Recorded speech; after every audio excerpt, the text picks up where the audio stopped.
सपने वे नहीं होते जो आपको रात में सोते समय नींद में आए, बल्कि सपने वो होते हैं जो रात में सोने ही न दें। ऐसी बुलंद सोच रखने वाले मिसाइल मैन अब्दुल बाकिर जैनुल आबिदीन अब्दुल कलाम यानी कि एपीजे अब्दुल कलाम भारतीय मिसाइल प्रोग्राम के जनक कहे जाते हैं। जब कलाम ने देश के सर्वोच्च पद यानी 11वें राष्ट्रपति की शपथ ली थी तो देश के हर वैज्ञानिक का सर फख्र से ऊंचा हो गया था।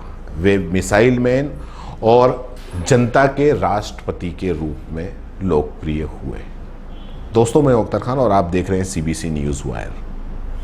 आज 27 जुलाई है, एपीजे अब्दुल कलाम की पुण्यतिथि। आसमान की ऊंचाइयों को छूने के लिए हवाई जहाज और अन्य साधनों से भी जरूरी चीज़ है वो है हौसला। हौसला आपकी सोच को वह उड़ान देता है जिसका शिखर कामयाबी की चोटी पर है। कामयाबी के शिखर तक पहुंचने की आपने यूं तो हजारों कहानियां पढ़ी होंगी, लेकिन ऐसी ही एक जीती जागती कहानी है पूर्व राष्ट्रपति एपीजे अब्दुल कलाम की।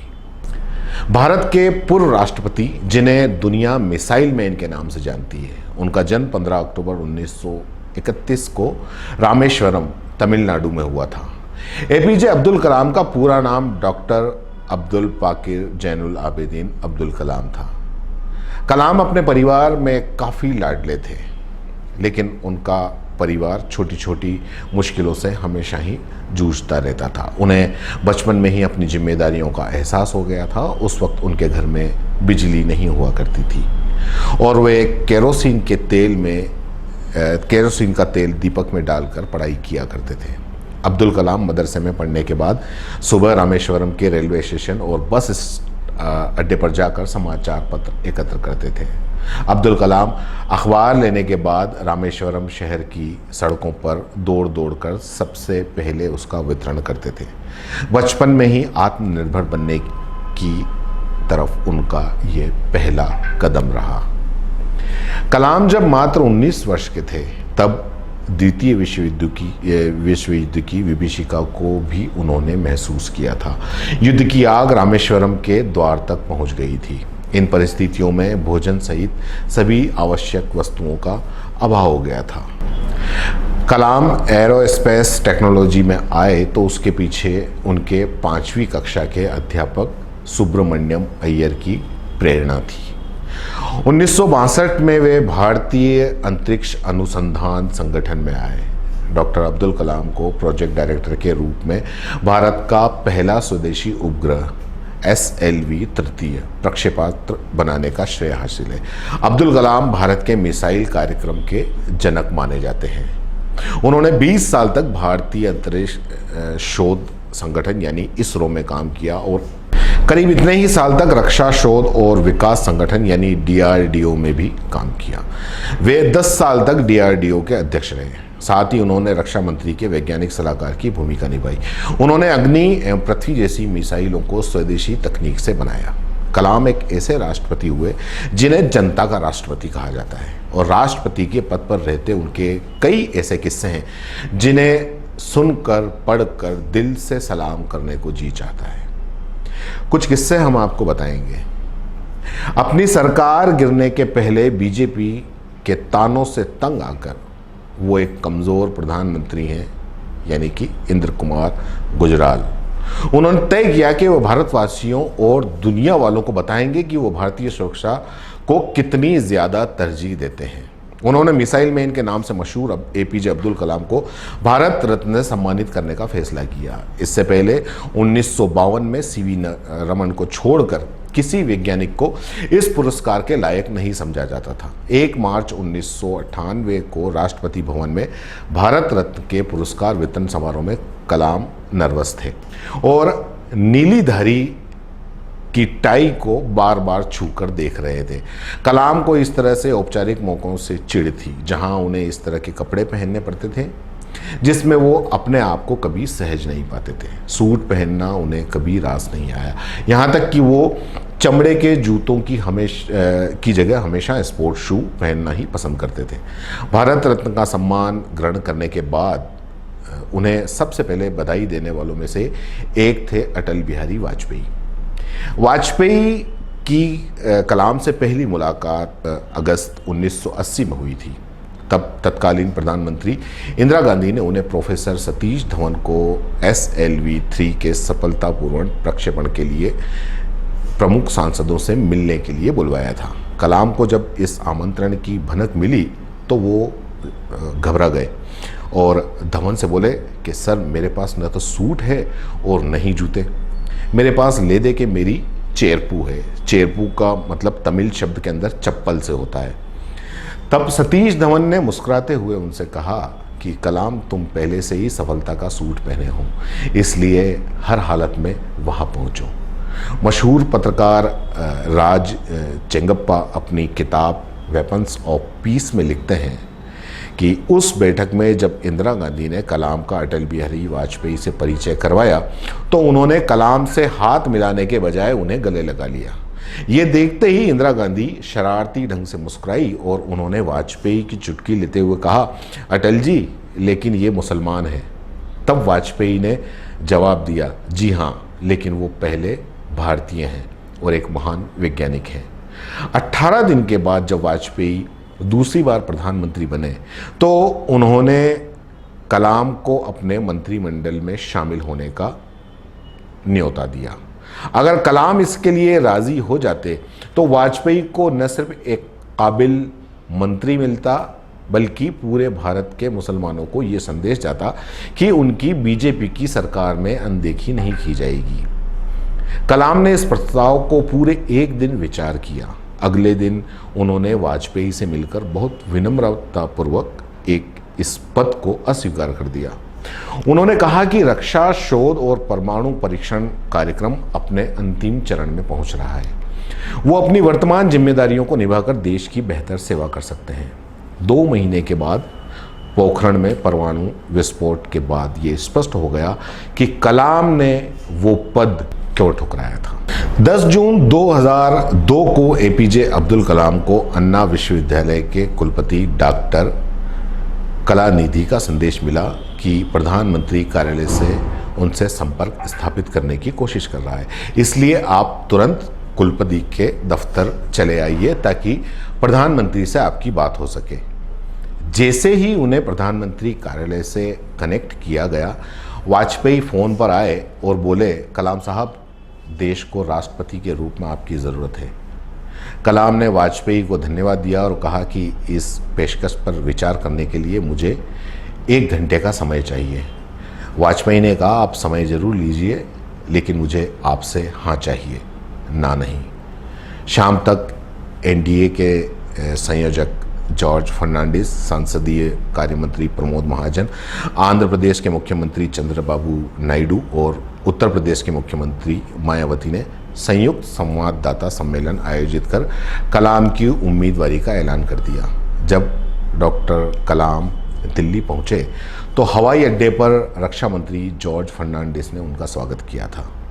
कलाम ने एशियाड विलेज में DRDO गेस्ट हाउस में रहना पसंद किया था। 18 जून 2002 को कलाम ने अटल बिहारी वाजपेयी और उनके मंत्रिमंडल सहयोगियों की उपस्थिति में अपना नामांकन पत्र दाखिल किया। पर्चा भरते समय वाजपेयी ने उनके साथ मजाक किया, आप भी मेरी तरह कुंवारे हैं। तो कलाम ने ठहाकों के बीच जवाब दिया, प्रधानमंत्री महोदय, मैं न सिर्फ कुंवारा हूँ बल्कि ब्रह्मचारी भी हूँ। बहुत व्यस्त राष्ट्रपति होने के बावजूद कलाम अपने लिए कुछ समय निकाल लेते थे। उनका रुद्र वीणा बजाने में बहुत महारत थी और उनको काफ़ी शौक था। डॉक्टर कलाम के प्रेस सचिव रहे SM खां, उन्होंने बताया कि वो वॉक करना भी पसंद करते थे और वो सुबह 10 बजे या दोपहर 4 बजे वो अपना नाश्ता सुबह 10:30 बजे लेते थे, इसलिए उनके लंच में देरी हो जाती थी। उनका लंच दोपहर 4 बजे होता था और डिनर अक्सर रात 12 बजे। डॉक्टर कलाम धार्मिक मुसलमान थे और हर दिन सुबह यानी फजर की नमाज पढ़ते थे। अक्सर उन्हें कुरान और गीता पढ़ते हुए भी देखा गया था। वो स्वामी थिरुवल्लुवर के उपदेशों की किताब तिरुक्कुलर तमिल में पढ़ा करते थे। वो पक्के शाकाहारी थे और शराब से उनका दूर दूर तक कोई वास्ता नहीं था। पूरे देश में निर्देश भेज दिए थे जब वो राष्ट्रपति बने थे, तो वो जहाँ भी ठहरते थे उन्हें सादा शाकाहारी खाना ही परोसा जाए। उनको महामहिम या हिज एक्सेलेंस कहलाना भी बिल्कुल पसंद नहीं था। अपने परिवार को राष्ट्रपति भवन में ठहराने के लिए कलाम ने 3.5 लाख रुपए का चेक काटा था। ये उनका किस्सा काफ़ी मशहूर है। डॉक्टर कलाम को अपने बड़े भाई एपीजे मुथ्थू मराइक्यार से बहुत प्यार था, लेकिन उन्होंने कभी उन्हें अपने साथ राष्ट्रपति भवन में रहने के लिए नहीं कहा। उनके भाई का पोता गुलाम मोइनुद्दीन उस समय दिल्ली में काम कर रहा था। यानी कि आप मान सकते हैं कि उनके भाई का पोता तो यानी कि उनके जो चचा हैं कि एक राष्ट्रपति हैं, तो उस वक्त वो दिल्ली में काम कर रहा था। जब कलाम भारत के राष्ट्रपति थे तब वो दिल्ली में काम कर रहा था, लेकिन वो तब भी मुनीरका में किराए के कमरे में रहा करता था। मई 2006 में कलाम ने अपने परिवार के करीब 52 लोगों को दिल्ली में आमंत्रित किया था। ये लोग 8 दिन तक राष्ट्रपति भवन में रुके। कलाम के सचिव रहे पीएम नायर ने ये बताया कि कलाम ने उनके राष्ट्रपति भवन में रुकने का किराया अपनी जेब से दिया। यहाँ तक कि एक एक प्याली चाय का हिसाब भी उन्होंने रखा और उसका पैसा भी दिया। वो लोग एक बस में अजमेर शरीफ भी गए जिसका किराया कलाम ने भरा। उनके जाने के बाद कलाम ने अपने अकाउंट से 3,52,000 रुपयों का चेक काट के राष्ट्रपति कार्यालय को भेजा था। दिसंबर 2005 में उनके बड़े भाई एपीजे मुथ्थू मराइक्यार, उनकी बेटी नाजिमा और उनका पोता गुलाम हज करने मक्का गए। जब सऊदी अरब में भारत के राजदूत को इस बारे में पता चला कि राष्ट्रपति के बड़े भाई और उनकी बेटी और उनका पोता आया है, तो उन्होंने इस बारे में राष्ट्रपति को फ़ोन करके परिवार को हर तरह की मदद देने की पेशकश की। तब आप जानते हैं कि कलाम का जवाब क्या था? कलाम का जवाब था कि मेरा आपसे सिर्फ ये अनुरोध है कि मेरे 90 साल के भाई को बिना किसी सरकारी व्यवस्था के एक आम तीर्थ यात्री की तरह हज करने दें। कलाम के ऐसे काफ़ी किस्से हैं। एक किस्सा मुझे भी मेरे याद आता है, उनकी एक बुक के अंदर लिखा हुआ था। उनको कॉफ़ी पीने का काफ़ी शौक़ था और राष्ट्रपति वो अलग एक वो मशीन की जो कॉफ़ी होती थी वो काफ़ी पसंद करते थे। तो जो राष्ट्रपति भवन का बावर्ची था वो ये बात जानता था, लेकिन एक राष्ट्रपति के लिए दुनिया में कहीं से भी किसी भी तरह की मशीन, कॉफ़ी की मशीन किसी भी तरीके की लाना कोई बहुत बड़ी बात नहीं थी। लेकिन उन्होंने मना किया था कि कॉफ़ी पीने का शौक़ मुझे है, मशीन मैं ला के दूंगा। जब वो साउथ में ही किसी एक शहर की यात्रा कर रहे थे तो उनको रास्ते में ही उन्होंने अपने जो सचिव हैं उनको कहा था कि कहीं कॉफ़ी शॉप या जहाँ मशीन मिलती हो वहाँ रोकना, मुझे कुछ काम है। तो पहले से देखा गया और एक दुकान पे उसको उनका पूरा काफ़िला रुका, काफ़िले रुका। खुद डॉक्टर कलाम उस कॉफ़ी शॉप में गए। दुकान वाला बड़ा खुश हुआ और कॉफ़ी शॉप में उन्होंने जो उनको जो कॉफ़ी की मशीन चाहिए थी वो कॉफ़ी की मशीन उन्होंने ले ली और उसका जो पैसा था उससे पूछा पैसा। तो वो पहले तो काफ़ी वो हुआ कि एक राष्ट्रपति से आखिर कोई कैसे पैसे ले ले, लेकिन वो नहीं माने। उन्होंने कहा कि मैं ये कॉफ़ी की मशीन नहीं ले जाऊंगा। बहरहाल उस दुकान वाले को उन्होंने 4,500 रुपये का चेक, जो उस कॉफ़ी की मशीन की जो रेट थी 4,500 रुपये का चेक उस दुकान वाले को दे दिया। जब 4,500 रुपये का चेक दे दिया और कॉफ़ी की मशीन लेके चले गए। कॉफ़ी की मशीन राष्ट्रपति भवन में लाके रख दी कि अब जो मेरी मनपसंद की जो कॉफ़ी है मैं इससे पीऊँगा। 1 महीना हो गया, काफ़ी बावर्ची काफ़ी परेशान था। अब कॉफ़ी की मशीन तो आ गई है, लेकिन अभी तक राष्ट्रपति साहब ने ये नहीं कहा कि आप मुझे इसमें इस कॉफ़ी, जबकि उन्होंने मना करा था कि जब तक मैं नहीं कहूँ इस कॉफ़ी की मशीन से मुझे कॉफ़ी बना के मत देना। आखिरकार उनसे पूछा कि ऐसा क्यों, तो उन्होंने कहा कि मैंने जो चेक दिया था वो चेक अभी तक उसने डाला नहीं है, इसलिए वो डाल देगा, मेरे अकाउंट से पैसे कट जाएंगे, फिर आप देना। राष्ट्रपति भवन से 2 आदमी जब उस कॉफ़ी शॉप पे गए ये पूछने के लिए कि आपने चेक नहीं डाला, तो उसने कहा कि राष्ट्रपति का चेक है, मैं कैसे डालूं। उसने उस चेक को फ्रेम करवा के उस दुकान वाले ने और अपनी दुकान पे लगा रखा था। तो उसको कहा कि भाई इस चेक को बैंक के अंदर डाल, क्योंकि जब तक पैसा नहीं कटेगा तब तक राष्ट्रपति आपकी मशीन से कॉफ़ी नहीं पिएंगे। आखिरकार उसने बैंक में चेक डाला। जब वो पैसा कटा उसके बाद में बावर्ची को कहा कि अब इस मशीन से आप मुझे कॉफ़ी पिला सकते हैं। ऐसे थे राष्ट्रपति। इफ्तार की पार्टी हमेशा राष्ट्र भवन में होती है और हमेशा से होती है। जबकि खुद मुसलमान थे, जब वो राष्ट्रपति बने तो उन्होंने इफ्तार की पार्टी करने से मना कर दिया। उनका एक दिलचस्प किस्सा है जो सुनाया। एक बार नवंबर 2002 में कलाम ने किसी से पूछा कि ये बताइए कि हम इफ्तार भोज का आयोजन क्यों करें। वैसे भी यहाँ आमंत्रित जो लोग आते हैं वो खाते पीते लोग होते हैं, आप इफ्तार पर कितना खर्च करते हैं। राष्ट्रपति भवन के आतिथ्य विभाग को फ़ोन लगाया। उन्होंने बताया कि इफ्तार की जो पार्टी होती है उसमें मोटे तौर पर 2.5 लाख रुपए का खर्च आता है। कलाम ने कहा कि हम ये पैसा अनाथालय को क्यों नहीं दे सकते। आप अनाथालय को चुनिए, ये सुनिश्चित कीजिए कि ये पैसा बर्बाद न किया जाए। राष्ट्रपति भवन की ओर से इफ्तार के लिए निर्धारित राशि से आटे, दाल, कंबल और स्वेटरों का इंतज़ाम किया गया और उसे 28 अनाथालय के बच्चों को बांटा गया। लेकिन बात यहाँ ख़त्म न हो गई। कलाम ने फिर बुलाया के सचिव को और कमरे में वो थे, अकेले थे। तो उन्होंने कहा कि ये सामान तो आपने सरकार के पैसे से खरीदवाया है, इसमें मेरा कोई योगदान तो कुछ भी नहीं है। मैं आपको 1 लाख रुपए का चेक और दे रहा हूँ, उसका भी उसी तरह इस्तेमाल कीजिए जैसे आपने इफ्तार के लिए निर्धारित पैसों का किया है, लेकिन किसी को ये मत बताइए कि ये पैसे मैंने दिए हैं। उनको हमेशा एक गैर राजनीतिक राष्ट्रपति कहा जाता है। आज की तारीख में देखा जाए तो जितने भी राष्ट्रपति होते हैं वो सब राजनीतिक होते हैं, लेकिन कलाम शायद गैर राजनीतिक राष्ट्रपति थे पहले। उनके समक्ष अगर किसी को रखा जाता तो वे थे डॉक्टर सर्वपल्ली राधाकृष्णन, लेकिन राधाकृष्णन भी पूरी तरह से गैर राजनीतिक नहीं थे और सोवियत संघ में भारत के राजदूत वो रह चुके थे। कलाम की राजनीतिक अनुभवहीनता तब उजागर हुई जब उन्होंने 22 मई की आधी रात को बिहार में राष्ट्रपति शासन लगाने का अनुमोदन किया था, वो भी उस समय जब वो रूस की यात्रा पर थे।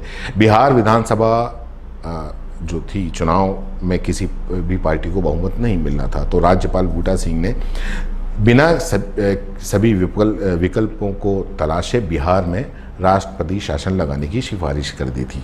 केंद्रीय मंत्रिमंडल ने एक बैठक के बाद उसे तुरंत राष्ट्रपति के हस्ताक्षर के लिए फैक्स मॉस्को भेज दिया। कलाम ने इस सिफारिश को रात 1:30 बजे बिना किसी हिल हुज्जत के दस्तखत कर दिए, लेकिन 5 महीने के बाद सुप्रीम कोर्ट ने इस आदेश को गैर संवैधानिक करार दे दिया, जिसकी वजह से यूपीए सरकार और कलाम की भी किरकिरी हुई थी। ये इसलिए हुआ क्योंकि वो एक राजनीतिक व्यक्तित्व नहीं थे, वो बिल्कुल गैर राजनीतिक थे और राजनीति में उनका कोई इंटरफेयर नहीं था। कलाम ने खुद अपनी किताब जर्नी थ्रू द चैलेंज में जिक्र किया था कि वो सुप्रीम कोर्ट के इस फैसले से इतना आहत हुए थे कि उन्होंने इस मुद्दे पर इस्तीफा देने का मन बना लिया था, लेकिन प्रधानमंत्री मनमोहन सिंह ने उन्हें ये कहकर ऐसा न करने के लिए मनाया कि इस देश में बवंडर हो जाएगा। कलाम सिर्फ बच्चों से या लोगों से ही प्यार नहीं करते थे, वो जानवरों से भी प्यार करते थे। उसका एक जीता जागता किस्सा है कि डॉक्टर कलाम का मानवीय पक्ष तो खैर मजबूत था हमेशा से। एक बार वो जाड़े के दौरान यानी कि सर्दियों के दौरान राष्ट्रपति भवन के गार्डन में टहल रहे थे। उन्होंने देखा कि सुरक्षा गार्ड के केबिन में हीटिंग की कोई व्यवस्था नहीं है और कड़ाके की ठंड में सुरक्षा गार्ड की कंपकपी छूट रही है। उन्होंने तुरंत संबंधित अधिकारियों को बुलाया और उनसे गार्ड के केबिन में जाड़े के दौरान हीटर और गर्मी के दौरान पंखा लगवाने की व्यवस्था करवाई। एसएम खां ने एक किस्सा और सुनाया।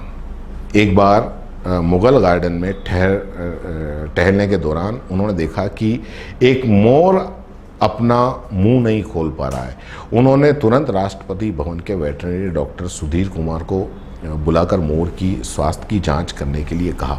जांच करने पर पता चला कि मोर के मुंह में ट्यूमर है, जिसकी वजह से वो अपना मुंह नहीं खोल पा रहा है और न ही बंद कर पा रहा है। वो कुछ भी खा नहीं पा रहा है और बहुत तकलीफ में था। कलाम के कहने पर डॉक्टर कुमार ने उस मोर की आपात सर्जरी की और उसका ट्यूमर निकाल दिया। उस मोर को कुछ दिनों तक आईसीयू में रखा गया और पूरी तरह ठीक हो जाने के बाद मुगल गार्डन में छोड़ दिया। सिर्फ देश के ही नहीं, जो विदेश के लोगों थे, यानी कि मानवीय पक्ष उनका कितना मजबूत था, ये इससे भी पता चलता है कि 15 अक्टूबर 2015 को अपने 74वें जन्मदिन कलाम हैदराबाद में थे। उनके दिन की शुरुआत हुई हृदय रोग के पीड़ित तंजानिया के कुछ बच्चों से मुलाकात के साथ, जिनका हैदराबाद में केयर अस्पताल में ऑपरेशन किया जाना था। उन्होंने हर बच्चे के सिर पर हाथ फेरा और उन्हें टॉफ़ी का एक डब्बा दिया, जिन्हें वो दिल्ली से लेकर आए थे। बाहर बैठे आंध्र प्रदेश के राज्यपाल सुशील कुमार शिंदे, मुख्यमंत्री राजशेखर रेड्डी और तेलुगु देशम के प्रमुख चंद्रबाबू नायडू इंतज़ार कर रहे थे कि उनकी समझ में नहीं आ रहा था कि इन बच्चों को उनके ऊपर तरजीह क्यों दी जा रही है, जबकि वो बाहर सब बैठे इंतज़ार कर रहे थे। अरुण तिवारी एपीजे अब्दुल कलाम की जीवनी में लिखते हैं, हुआ ये कि सितंबर 2000 में तंजानिया की यात्रा के दौरान कलाम को पता चला था कि वहाँ जन्मजात दिल की बीमारी से पीड़ित बच्चे बिना किसी इलाज के मर रहे हैं। वहाँ से लौटने के बाद उन्होंने उनसे कहा कि किसी भी तरह से इन बच्चों और उनकी माँओं को दार एस सलाम से हैदराबाद लाने की मुफ्त व्यवस्था करो। उन्होंने मुझसे वी तुलसीदास से बात करने के लिए कहा, जो उस समय एयर इंडिया के अध्यक्ष और प्रबंध निदेशक थे।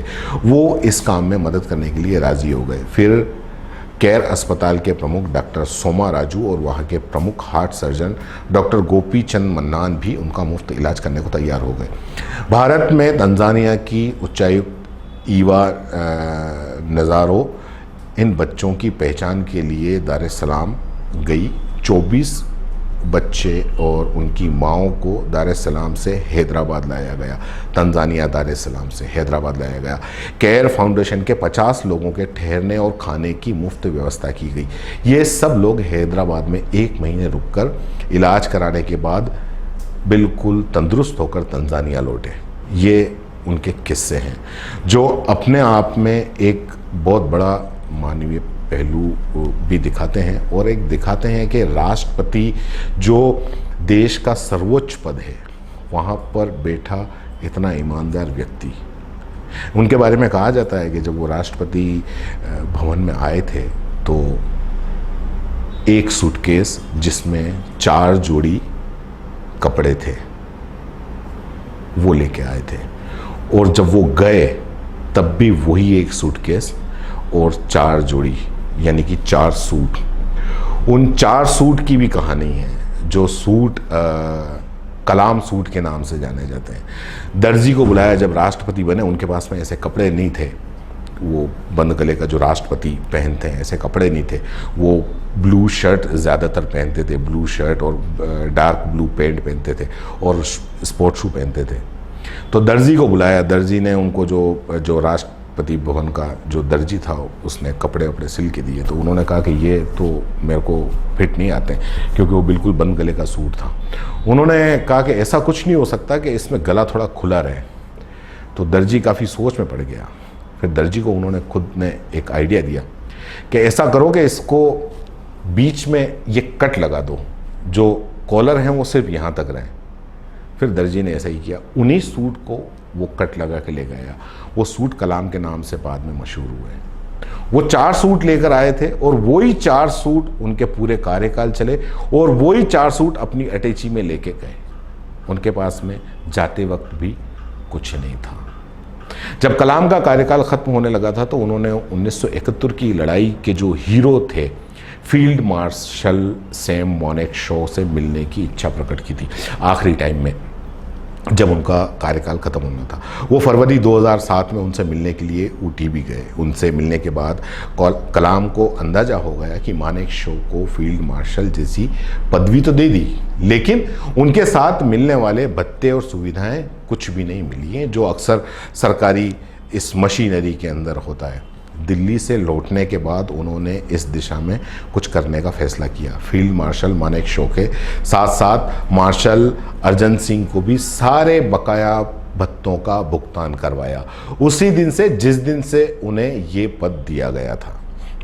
ऐसी काफ़ी कहानियां हैं जो उनके जीवन से जुड़ी हुई हैं और एक आम लोगों को सोचने पर मजबूर करती हैं। आज कोई अगर कुर्सी पे बैठ जाता है, छोटा मोटा नेता मंत्री भी, वो अपने आप को राजा समझने लगता है, लेकिन वो इतने बड़े पद पे बैठने के बाद भी एक आम इंसान की तरह रहे, आम इंसान की तरह। कभी भी काफ़ी दौरे में मैंने उनके कवर किए हैं।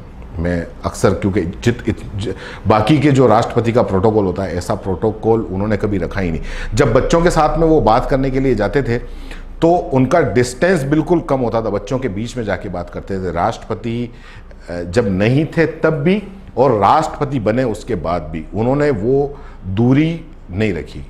यहाँ तक कि जब मीडिया हमेशा जब किसी मंत्री को, प्रधानमंत्री को कवर करने जाती है तो अक्सर देखा जाता है कि मीडिया में बहुत उथापो मचा हुआ रहता है और ये वो, लेकिन उनके सामने मीडिया भी इतनी संयमित रहती थी क्योंकि उनको पता था मीडिया को भी कि ये बिल्कुल डिस्टेंस नहीं रखते क्या।